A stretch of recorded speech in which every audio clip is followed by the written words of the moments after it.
नमस्कार, स्वागत है आप सभी का एनएफ न्यूज पर। मैं हूं आपके साथ रोहित। प्रचंड जीत एनडीए की बिहार में तो हो गई, लेकिन उन बाहुबलियों का क्या हुआ जो चुनावी मैदान में थे? तो आज ऐसी कम से कम 14 सीटों पर बात करेंगे जहां पर बाहुबली या बाहुबली के घर से उनके रिश्तेदार चुनावी मैदान में थे। उनका परिणाम क्या हुआ, उस पर चर्चा करेंगे। कौन जीता, कौन हारा, वजहें क्या रही, उस पर बात करेंगे। और इस कड़ी में सबसे पहले बिहार की मोतिहारी विधानसभा सीट के बारे में चर्चा करते हैं, जहां पर देवा गुप्ता जो कि आरजेडी से चुनाव लड़ रहे थे, उन्हें हार मिली, और प्रमोद कुमार जो कि बीजेपी से चुनाव लड़ रहे थे, उन्हें जीत मिली। पंकज जी, मोतिहारी सीट के बारे में बताइए, यहां पर बाहुबल किस तरीके से चला, किस तरीके से बाहुबली यहां पर रहे हैं? मोतिहारी सीट पर देवा गुप्ता बाहुबली हैं, और ये वही सीट है जहां पर आकर मुकेश सहनी ने ये कहा था कि कोई बोलते ही रहे, और ये मुकेश सहनी का बयान निगेटिव गया देवा गुप्ता के लिए। वैसे भी देवा गुप्ता की छवि बाहुबल वाली है, और इस सीट पे प्रमोद जी जीत गए और देवा गुप्ता की हार हो गई। आमतौर पे जब मोतिहारी सीट की बात करेंगे तो वहां बहुत अच्छा खासा प्रभाव भारतीय जनता पार्टी का रहता है, शहरी सीट है। इसके बावजूद धनबल और बाहुबल के साथ देवा गुप्ता को सहनी वोटरों और आरजेडी के परंपरागत वोटरों का आसरा था। लेकिन मुकेश सहनी ने जिस तरह वहां जाके कहा कि ये किंग है मोतिहारी का देवा भाव, और कोई बोलते ही रहे, तो ये उनकी हार की सबसे बड़ी वजह रही। बिल्कुल। तो मोतिहारी में देवा गुप्ता की हार की वजह क्या रही, और आंकड़े जो हैं वो भी आपको दिख रहे हैं किस तरीके से 13,563 वोटों से देवा गुप्ता को यहां पर हार मिली। अगली सीट पर चले, लेकिन उससे पहले पंकज जी एक बार पूरा विस्तार से बताइएगा कि बिहार के चुनाव में बाहुबलियों का रुतबा पहले कैसा रहा और आज के दौर में क्या वही रुतबा रहता है? नहीं, पहले तो बाहुबलियों का वर्चस्व था एक तरह से, और सुनील पांडे से लेके धूमल सिंह, आनंद मोहन, सूरजभान सिंह, अनंत सिंह, पता नहीं, और फिर अगर दूसरी तरफ की बात करें तो ये रितलाल यादव, सुरेंद्र यादव, बच्चू यादव, बहुत इस तरह के बाहुबली हुआ करते थे। अशोक महतो, जिस पर एक फिल्म भी बनी खाकी द बिहार चैप्टर, और शेखपुरा नरसंहार हर कोई जानता है। तो उस वक्त समझिए कि पूरा समाज जाति के आधार पे विभाजित था, समाज में तनाव था, और लोगों ने इन बाहुबलियों में एक रॉबिन हुड की छवि देखी, और उन्हें लगता था कि उनकी जाति का तारनहार यही है।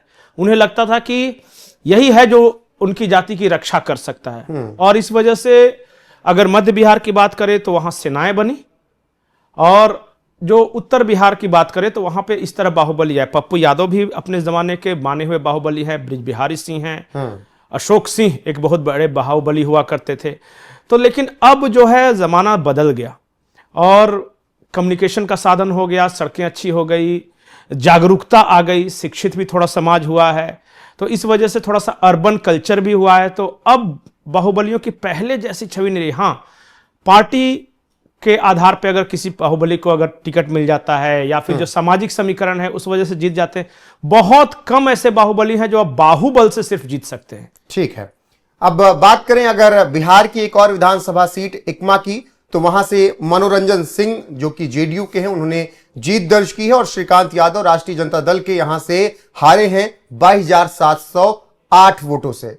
एकमा का समीकरण क्या रहा पंकज जी? एकमा बड़ा मजेदार है। जब जेडीयू की पहली लिस्ट बनी थी तो वो एकमा की सीट में धूमल सिंह का नाम नहीं था, और फिर जब ये पता चला नीतीश कुमार को तो अचानक वो एक्टिव हुए, और उन्होंने जैसे बीच में खबर आई थी ना कि बुलाकर डांटा, फिर वो उन्होंने सब कमांड लिया, तो फिर नीतीश कुमार के पर्सनल हस्तक्षेप से धूमल सिंह उर्फ मनोरंजन सिंह उर्फ धूमल सिंह है, ये किसी जमाने में झारखंड के इलाके में इनका बाहुबल था, तूती बोलती थी। तो धूमल सिंह अब बुजुर्ग भी हो गए हैं, लेकिन फिर भी नीतीश कुमार ने उन्हें टिकट दिलाया, और देखिए नीतीश कुमार का जो जजमेंट था वो गलत नहीं हुआ।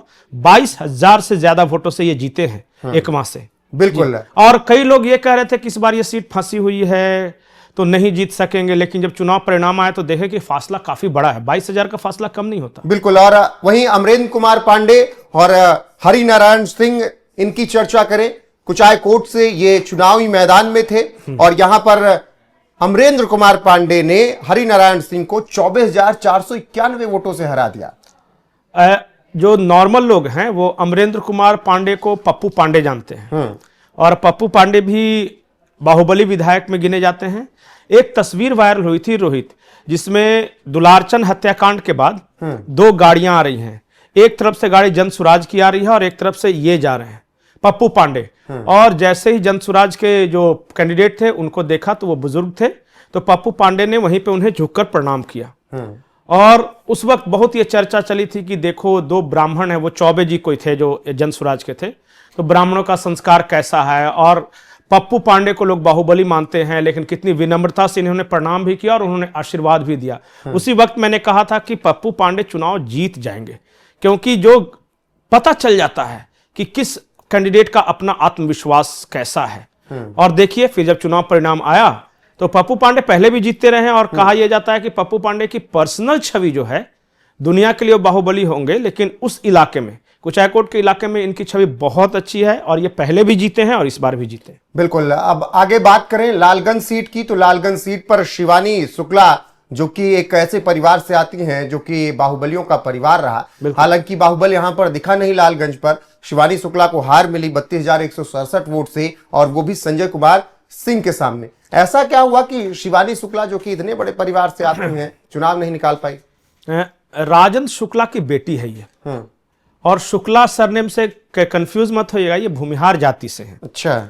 वहां इनको टिकट नहीं मिल रहा था शुरू में। फिर एक वीडियो वायरल हुआ जिसमें ये रोते हुए, ये और इनकी माँ अनीता शुक्ला नाम है उनका, वो रोते हुए पटना में दिखी और बड़ा जोरदार भाषण दिया और ऐसा माहौल बनाया। फिर इसके बाद आरजेडी का टिकट मिला और इस बार मीडिया की पसंद थी शिवानी शुक्ला। खुद बाहर से पढ़कर आई हैं, लॉ की डिग्री ली है और इनके बयान खूब वायरल होते थे। और उस वक्त भी चुनाव के पहले भी मैंने अपने फेसबुक पेज में भी लिखा था कि इनकी स्थिति अच्छी नहीं दिखाई दे रही है। तो भूमिहार समाज के बहुत सारे लोग नाराज हुए कि आप ऐसा कैसे कह सकते हैं ये वो करके। मैंने कहा भाई मेरा आकलन है। बिल्कुल। मैंने उन्हें बोला था। एक बार मैं बस करेक्ट कर दूं कि शिवानी शुक्ला के फादर विजय कुमार शुक्ला जो थे थोड़ा मिस हो गया था। हाँ जी, वो विजय शुक्ला वो खुद ही एक मर्डर केस में जेल के अंदर हैं और उन्होंने यहां तक कहा था अपने चुनाव प्रचार के दौरान कि मैं अगर जीत गई तो मेरे पिताजी वापस आएंगे और नहीं तो इनको मरवा दिया जाएगा। ये उन्होंने आरोप लगाए थे चुनाव प्रचार के दौरान और काफी इमोशनल इनका कैंपेन रहा, लेकिन काम नहीं आया। इसके बावजूद बड़े अंतर से हार हुई। अगर 32,000 से ज्यादा वोटों से अगर ये हारी हैं तो इसे बड़ी हार कहे। बिल्कुल। गोविंदगंज एक ऐसी सीट जहां पर राजू तिवारी चुनाव लड़ रहे थे और चुनाव उन्होंने निकाला भी 32,683 वोटों से, क्योंकि वो लोक जनशक्ति पार्टी रामविलास यानी चिराग की पार्टी से चुनाव लड़ रहे थे और हराया उन्होंने किसे? कांग्रेस के शशि भूषण मतलब गप्पू राय को। बिल्कुल। पंकज जी, राजू तिवारी का कैसा बाहुबल रहा? राजू तिवारी प्रदेश अध्यक्ष हैं चिराग पासवान की पार्टी के और ये वो सीट थी जिसके लिए चिराग पासवान अड़ गए थे और वो कह रहे थे कि बाकी मुझे कोई दो या ना दो, लेकिन ब्रह्मपुर और गोविंदगंज ये दोनों सीटें जरूर चाहिए मुझे, क्योंकि उनका तर्क था कि जब मेरा प्रदेश अध्यक्ष ही नहीं लड़ेगा तो फिर मैं काहे के लिए गठबंधन में हूं। और उस वक्त बहुत सारे लोग ये कह रहे थे कि गोविंदगंज से इनकी हार हो जाएगी, समीकरण ठीक नहीं है, इनके भाई चूंकि जाने माने बाहुबली हैं तो इनका मतलब जीतना बहुत मुश्किल है और ये हार जाएंगे। लेकिन देखिए जब चुनाव परिणाम आया तो 32,000 वोट से जीते। इतने बड़े वोट से जीत, इसका अंदाजा हम लोगों को भी नहीं था, मैं झूठ नहीं बोलूंगा। और उस वक्त मैंने ये सीट फंसी हुई सीट बताई थी कि दोनों में से कोई भी जीत सकता है। जब एग्जिट पोल हम कर रहे थे तो ये भी कहा था मैंने कि मुकाबला कांटे का है। लेकिन जब चुनाव परिणाम आया तो 32,000 से ज्यादा वोट। और एक बात और मैं बोलूंगा, यही राजू तिवारी को एलजेपीआर लेजिस्लेटिव पार्टी का नेता बनाया गया है। आज ही बैठक हुई और लोजपा के ये विधायक दल के नेता होंगे ये राजू तिवारी। ठीक है। रघुनाथपुर जो कि सिवान के अंदर आती है, सिवान जो कि शहाबुद्दीन का गढ़ एक वक्त रहा। हालांकि मैं हमेशा कहता हूं कि सिवान डॉक्टर राजेंद्र प्रसाद के नाम से जाना जाता था और जाना जाता रहेगा, लेकिन शहाबुद्दीन के बेटे ओसामा शहाब ने रघुनाथपुर से जीत दर्ज की। बहुत पीछे रहे कई राउंड में, लेकिन आखिर में उन्होंने 9,248 वोटों से जीत दर्ज कर ली और विकास कुमार सिंह को उन्होंने हराया। एनडीए गठबंधन में जेडीयू के उम्मीदवार थे वो। साहब जो थे इस बार समझिए कि वो हिंदू मुस्लिम में मुस्लिम के चेहरे थे। और कैंपेन के दौरान योगी आदित्यनाथ भी आए थे रघुनाथपुर, और उन्होंने अपने भाषण में यह कहा था कि 108 नंबर की विधानसभा है, और हिंदू धर्म में 108 का महत्व आप समझते हैं कि 108 बार जाप वगैरह करते हैं माला का। और योगी आदित्यनाथ ने यह भी कहा था कि जिस जगह का नाम ही रघुनाथपुर है, रघुकुल के नाम से, उस जगह पे कोई कैसे आतंकी हो सकता है। फिर उन्होंने बताया था कि कैसे अतीक अहमद को उन्होंने समाप्त किया। कोशिश थी बीजेपी की कि यहां हिंदू मुस्लिम किसी तरह हो जाए, पोलराइजेशन तो जीत सकते हैं, लेकिन हुआ नहीं। वो इसलिए नहीं हुआ कि जब शहाबुद्दीन थे तो वहां पे शहाबुद्दीन जो थे वहां के भूमिहारों को साथ में लेके चलते थे, और भूमिहार समाज पूरे बिहार में आप देखिएगा तो आरजेडी के खिलाफ मिलेगा भूमिहार समाज। लेकिन ये जो शहाबुद्दीन का इलाका है, वहां जो भूमिहार समाज है वो शहाबुद्दीन के साथ मिलेगा, और वहां उनकी लड़ाई जो शहाबुद्दीन की थी वहां के स्थानीय यादव विधायक से हुआ करती, सांसद से हुआ करती थी। तो वो जो सिवान वाला इलाका है वो इंटरेस्टिंग है, काफी मर्डर हुआ, फिर बाद में फिर वो पिछली बार हिना साहब हारी भी, और लेकिन इस बार रघुनाथपुर जो विधानसभा की सीट थी वो शहाबुद्दीन के बेटे जीत गए। बिल्कुल। अब एक ऐसी सीट की चर्चा जो सबसे ज्यादा सुर्खियों में रही पूरे बिहार विधानसभा चुनाव के दौरान, मोकामा यानी अनंत सिंह का गढ़, और सामने भले ही वीणा देवी लड़ती हुई नजर आई हूं प्रत्याशी के रूप में, लेकिन यह लड़ाई अनंत सिंह बनाम सूरजभान सिंह थी। दुलार चंद यादव हत्याकांड में वो जेल भी चले गए, उनके आरोप लग गए, और फिर भी अनंत सिंह ने 28,206 वोटों से जीत दर्ज कर ली। दोनों भूमिहार समाज से आते हैं, लेकिन ऐसा क्या अनंत सिंह में है पंकज जी कि अनंत सिंह भूमिहारों में दबदबा कायम रखे हुए हैं? नहीं, अनंत सिंह निर्दलीय थे फिर भी जीते थे, और अनंत सिंह हमेशा से आरजेडी की तरफ से लड़े हैं।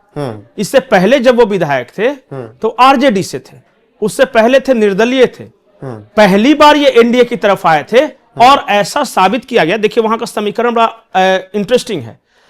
एनडीए की तरफ से सूरजभान सिंह या वो समर्थन करते थे किसी उम्मीदवार के। पिछली बार नीरज कुमार लड़े थे जो जेडीयू के थे, वो लड़े थे। तो जो भूमिहारों का वोट था वो आमतौर पे एनडीए की तरफ जाता था, और अनंत सिंह का जो स्ट्रेंथ था वो आरजेडी का कोर वोट था, और पिछड़ी जातियां थी जो धानुक वगैरह, कुछ भूमिहार इनको भी वोट देते थे वो पर्सनल टच की वजह से। इस बार ऐसा साबित करने की कोशिश की गई कि जैसे ही अनंत सिंह एनडीए की तरफ गए वो पिछड़े समाज के विरोधी हो गए। अगर अनंत सिंह पिछड़े समाज के विरोधी थे तो पिछली बार तो आरजेडी की तरफ से थे, तो क्या लालू यादव ने पिछड़े समाज के विरोधी को टिकट दिया था? तो वहां ये जाति नहीं चलती, वहां पर्सनल इनका अपना है। मैं आपको इंटरेस्टिंग बात बता दूं कि धानुक समाज को लेकर कई तरह की अफवाहें फैलाई गई कि धानुक समाज जो है वो अगड़ा पिछड़ा, वो पीयूष प्रियदर्शी थे जनसुराज के, उन्होंने करने की कोशिश की। उस वक्त भी मैंने कहा था, और हमारा एग्जिट पोल का कोई आज भी वीडियो निकाल के देख ले, उसमें मैंने कहा था कि 30,000 के आसपास वोटों से जीतेंगे अनंत सिंह, और मैंने यह भी कहा था कि 15,000 वोट भी नहीं आ सकेंगे पीयूष प्रियदर्शी के। अब जब चुनाव परिणाम आया, अनंत सिंह बड़ा अजीब तरह के प्राणी है भाई, इनको सिंबल मिला नहीं कि पहले ही नॉमिनेशन कर दिया, और जीत की घोषणा अभी चुनाव आयोग करता उससे पहले रसगुल्ले बनने शुरू हो गए थे। बिल्कुल। तो ये कॉन्फिडेंस था, और उस इलाके में ये कोई पहली बार तो विधायक बने नहीं है। हाँ, मैं बार बार बोलता हूं कि अनंत सिंह का पर्सनल इतना वोट है ना कि वो किसी भी पार्टी से रहेंगे तो वही जीतते हैं। बिल्कुल। आरजेडी से भी लड़ लिया, जेडीयू भी लड़ लिया, निर्दलीय भी लड़ लिया, पत्नी को भी लड़ा लिया, लेकिन कुछ नहीं बदला, तो वो अनंत सिंह के 2005 से जीत।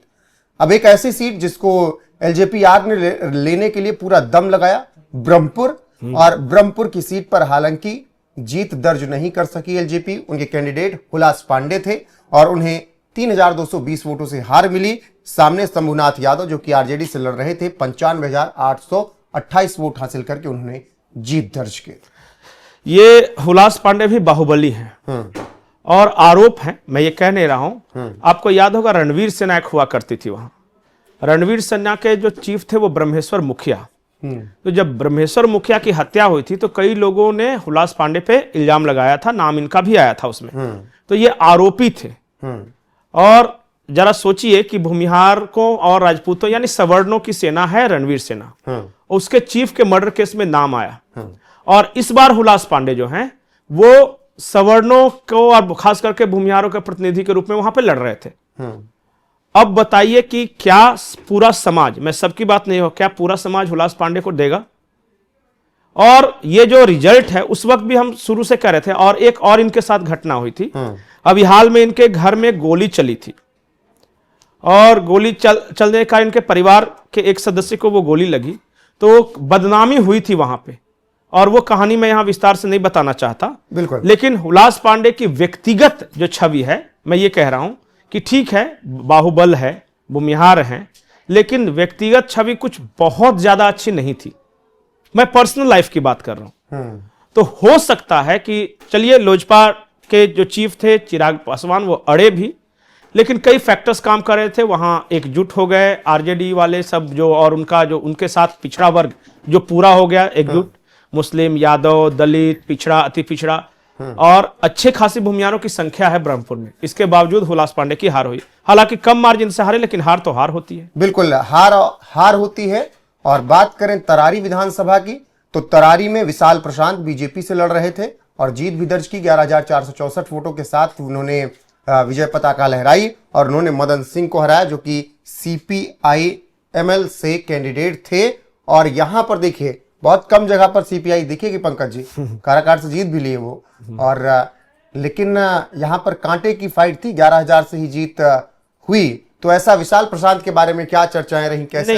तरारी वाला जो इलाका है ना, आरा और भोजपुर वाला इलाका, वो हमेशा से नक्सलियों बनाम अपर कास्ट की लड़ाई का केंद्र रहा है। और शुरुआत भी जो रणवीर सेना को हुई थी, वो आरा से ही हुई थी। और वहां भाकपा माले जो है वो कहती है कि हम पिछड़ों का प्रतिनिधित्व करते हैं, और उनका जो काउंटर में जो भी रणवीर सेना बन जाए, या दो बाहुबली हुलास पांडे, सुनील पांडे, ये जो ब्रह्मेश्वर मुखिया जो थे रणवीर सेना के, वो लड़ाई नक्सलियों बनाम अपर कास्ट की वहां पे रही है। तो वहां पे परंपरागत रूप से भाकपा माले मजबूत रही है, उसका अच्छा कैडर भी है। और इस बार जो सांसद बने हैं सुदामा जी, वो भी CPI-ML के ही हैं वहां। ये सीट में भले ही सुनील पांडे के लड़के हैं विशाल प्रशांत, लेकिन इनकी छवि बाहुबली की नहीं है।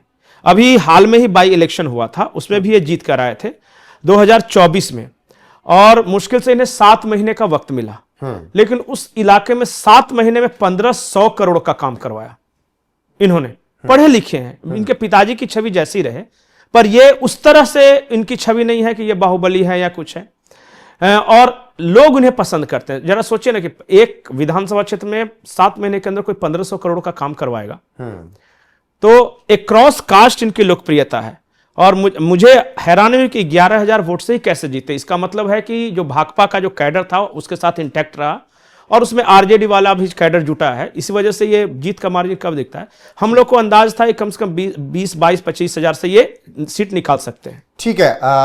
बेलागंज एक ऐसी विधानसभा सीट जहां पर मनोरमा देवी जेडीयू से लड़ रही थी चुनाव, और विश्वनाथ कुमार सिंह आरजेडी से चुनाव लड़ रहे थे, लेकिन जेडीयू के कैंडिडेट मनोरमा देवी ने जीत दर्ज की। यहां पर कोई बाहुबली फैक्टर था? यहां दोनों के, जैसे मनोरमा देवी के पति हैं बच्चू यादव, थे, अभी तो वो नहीं रहे इस दुनिया में, बच्चू यादव की पत्नी है, और ये पिछली बार लड़ी थी अतरी से, गया के। अच्छा। और वहां हार गई थी। फिर उपचुनाव हुआ, और उपचुनाव में मनोरमा देवी को बेलागंज से उतारा गया, और इनके सामने ये सुरेंद्र यादव एक हैं गया में, वो अपने किंग ऑफ मगध वो कहा करते थे सुरेंद्र यादव, उनका लड़का लड़ रहा था यहां पे। तो उपचुनाव में भी हार हुई थी ये सुरेंद्र यादव के बेटे की। सुरेंद्र यादव वहां से कई बार विधायक रह चुके हैं, अब वो सांसद बन गए, तो उन्होंने अपने लड़के को लड़ाया। लेकिन मनोरमा देवी भी यादव और सुरेंद्र यादव भी यादव।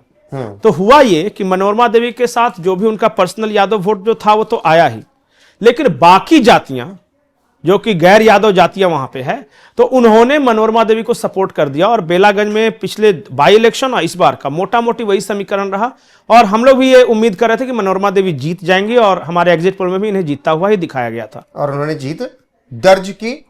अब वारसलीगंज सीट की चर्चा, ये सीट बेहद अहम इसलिए हो जाती है क्योंकि दो बाहुबलियों की पत्नी आमने सामने थी, एक अनीता और दूसरा अरुणा देवी। अनीता अशोक महतो की पत्नी, अरुणा देवी बाहुबली अखिलेश सिंह की पत्नी।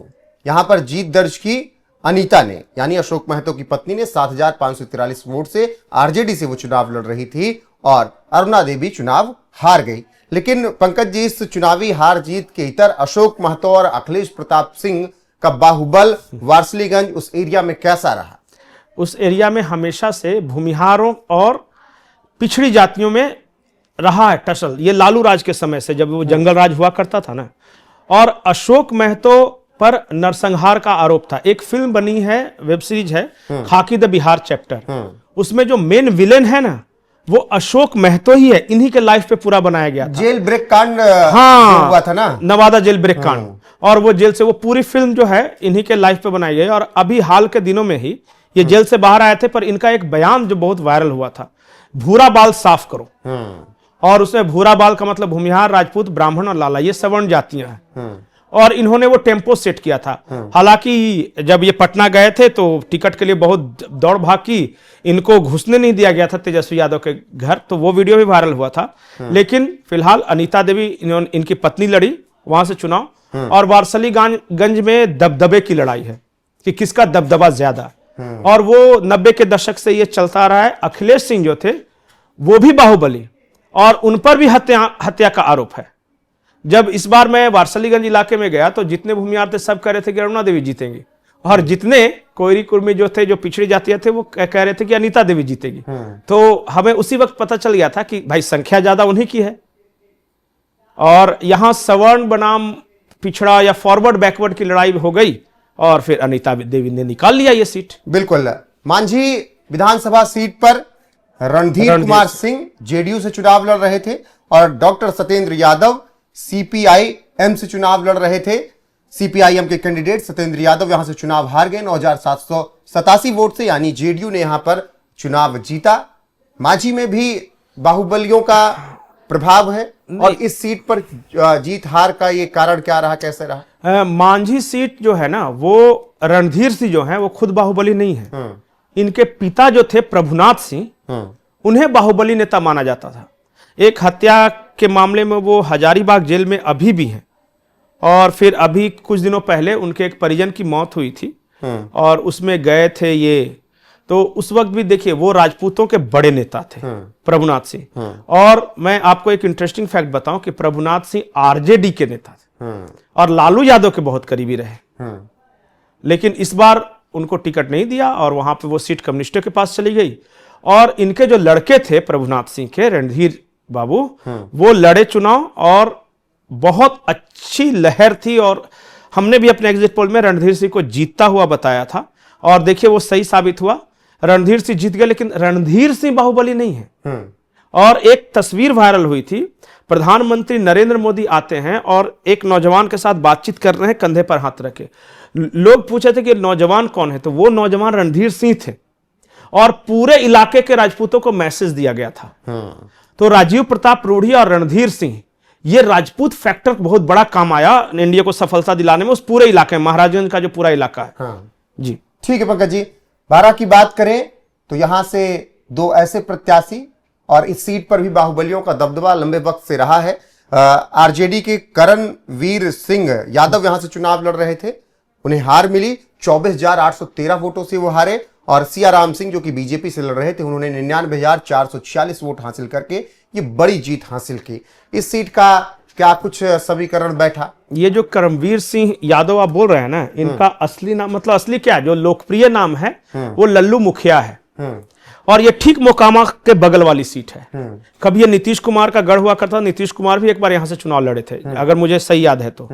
और लल्लू मुखिया जो थे, अभी जो दुलारचंद यादव की हत्या हुई थी, तो लल्लू मुखिया का बयान खूब आया था कि ये यादव समाज बर्दाश्त नहीं करेगा, बदला ले लेगा, खून का बदला खून होगा, इस तरह के बयान आ रहे थे।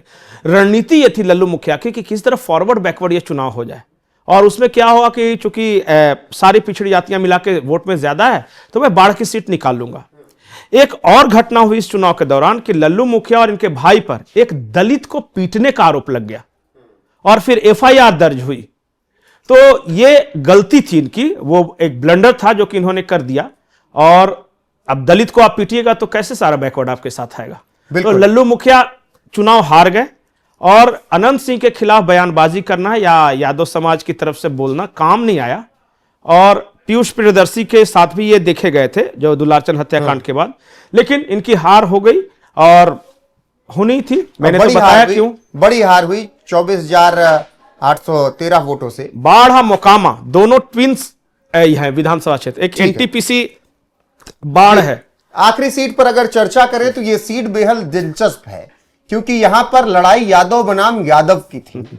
तबीयत खराब होने के बावजूद भी लालू प्रसाद यादव चुनाव प्रचार में यहां पर दिखे, क्योंकि बात दानापुर की थी और रीतलाल यादव की थी। रीतलाल यादव के लिए मैदान में उतर गए लालू प्रसाद यादव, लेकिन परिणाम उनके विपरीत आए। रीतलाल यादव 29,133 वोटों से हार गए। उनको वोट मिले 90,744। बीजेपी के रामकृपाल यादव यहां से जीतते हैं, 1,19,877 वोट हासिल करते हैं और 29,133 वोटों से जीत जाते हैं।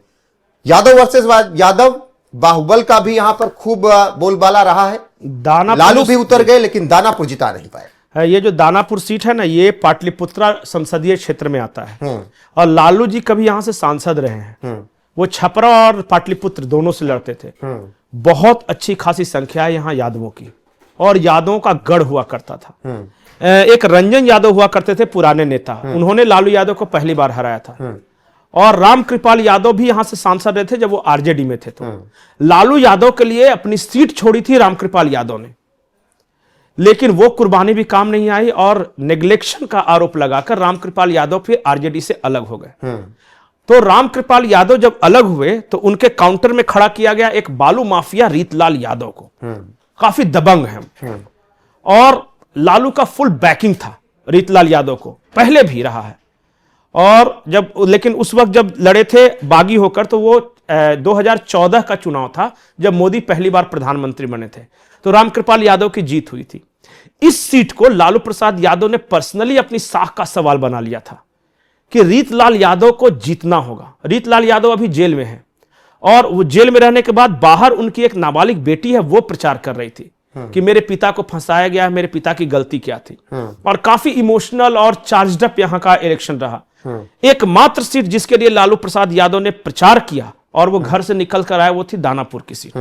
लेकिन इसके बावजूद रामकृपाल यादव जीत गए और इसकी वजह है, रामकृपाल यादव एक तो सहज हैं, जमीन से जुड़े नेता और सबसे मिलते हैं। आपको 365 दिन वो अपने क्षेत्र में दिखाई देंगे। और दूसरी बात यह कि यादव तो ज्यादा रीतलाल यादव को दिया, लेकिन बाकी जो जातियां थी वो रामकृपाल यादव की तरफ टूट के वोट किया है इस बार। नहीं तो 1 लाख से ऊपर वोट मिला है इनको यादव बेल्ट में। बिल्कुल। तो ये वो 14 सीटें रही जहां पर दबदबे वाले लोग रहे, या तो उनके परिवार से दबदबे वाले लोग रहे, बाहुबलियों वाला इलाका रहा। और यहां पर समीकरण कैसे बैठे, क्या यहां पर किस तरीके का माहौल पहले रहा, उसके बारे में पंकज जी ने विस्तार से जानकारी दी है। तो बाहुबलियों का भी दबदबा रहा, लेकिन कहीं पर वो हारे, कहीं पर जीते। बाकी आपकी राय क्या है इस वीडियो को देखने के बाद, कमेंट सेक्शन में जाकर बताइएगा जरूर। वीडियो को शेयर कीजिएगा, लाइक कीजिएगा, चैनल को सब्सक्राइब करना ना भूलिएगा। बने रहेगा हमारे साथ लगातार। नमस्कार।